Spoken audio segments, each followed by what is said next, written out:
Summer start ஆகிடுச்சுனாவே குழந்தைங்களுக்கு கொஞ்சம் extra care கொடுத்து தான் ஆகணும். ஏன்னா நார்மலாகவே அவங்க தண்ணிலாம் அதிகமாக குடிக்க மாட்டாங்க இல்லையா? நானும் ஜூஸு, மோர் இந்த மாதிரி ஏதாவது ஒன்று கொடுத்துட்டே தான் இருப்பேன்.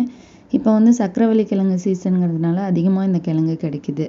என்ன பண்ணாலும் என் சின்ன பையனை வந்து இதை சாப்பிட வைக்கவே முடியல. ஸோ அவனுக்கு பிடிச்ச சப்பாத்தியில் கொடுத்துர்லான்னு சொல்லிட்டு இதை வேக வச்சு எடுத்துட்டேன். நல்லா மசிச்சுட்டு தேவையான அளவு சப்பாத்தி மாவு, உப்பு, மிளகாத்தூள், கொத்தமல்லி இலை எல்லாம் தூவி தண்ணி தெளித்து சப்பாத்தி மாவு கன்சிஸ்டன்சிக்கு பெஞ்சு எடுத்துக்கணும். நான் சப்பாத்திக்கு இன்றைக்கி ஒயிட் குருமா தான் வச்சேன். என்னென்ன வெஜிடபிள்ஸ் இருக்கோ எல்லாம் சேர்த்திட்டு, இது குழம்புக்கு பார்த்திங்கன்னா தேங்காய், முந்திரி, கசகசா இதெல்லாம் தண்ணி விட்டு அரைச்சி பேஸ்ட்டாக ஊற்றி எடுத்துக்கணும்.